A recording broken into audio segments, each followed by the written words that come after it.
Si Gio-ong na ata yung masasabi nating Pinoy content creator na walang basher until this happened.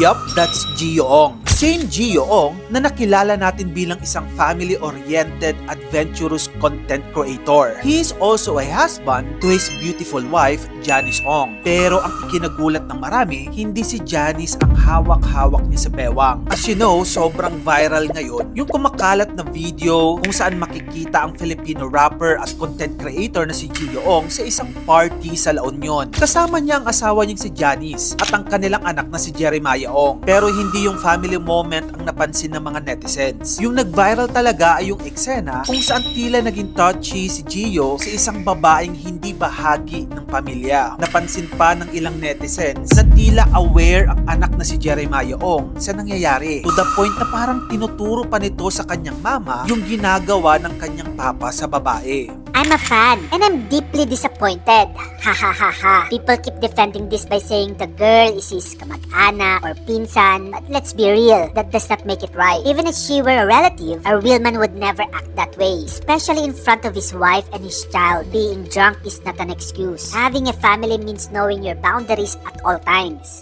May ilan namang nagsasabi na baka friendly lamang ito o baka bad camera angle lang. Nilagay sila Boss Gio sa DJ booth para iwas dumog. Elevated ang lugar kaya hindi kita sa angle ng video and camera na nakaupo lang siya doon at sobrang sikip ng area. Yung babae napapatras. Kaya parang hawak niya yung babae. Pero binabalanse lang ni Boss Gio yung katawan niya para hindi siya mahulog. Pictures and videos can paint a lot of meanings. Kaya sana maintindihan niyo ang sitwasyon. Pakiusap, iwasan po natin ang paggawa ng issue kasi may mga taong nasasaktan. Lalo ng pamilya nila na minahal natin. Pero marami ang hindi kumbensido. Hahaha, gaslighting check. The man who can't be moved ang atake. Kitang-kita na kahit saang angle eh. Hahaha, kawawa naman yung misis. Sa totoo lang, medyo shocking ang video na ito para sa marami, lalo na sa mga fans ng Ong Fam. Ano ba naman kasi, sa kanilang mga vlogs, kilala si Gio bilang isang mabuting asawa at mapagmahal na ama. In fact, Gio Ong is one of the most watched content creators in YouTube sa Pilipinas, garnering an average of 4 to 5 million views per video. Tapos meron na rin siyang 8 million plus subscribers. Talagang malaki ang fanbase niya. Dinudumog pa nga siya tuwing pumupunta sa public spaces. Minahal si Gio dahil sa image na nabuo sa kanya na bilang dating bad boy rapper ay piniling umuwi sa Palawan at doon manirahan kasama ang kanyang pamilya. Nahumaling ang mga tao sa kanilang mga family adventures at naiportray ang karakter ni Gio bilang isang good example ng pagiging ama at asawa. Kaya naman nung nakita ito ng kanyang mga fans,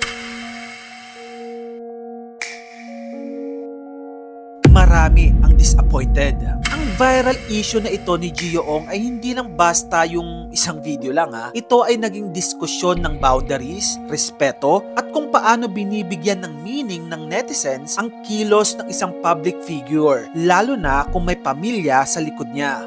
Kahit hindi ko napapanood ang Ong Family, they are well loved. Sa social media, hindi mo kailangan maging perfect but you have to be careful. Kahit gaano kaganda at kahit gaano kakamahal ng mga tao, sa isang iglap, sa isang 15 seconds, 10 seconds video, isang pitik lang, mawala talaga yan.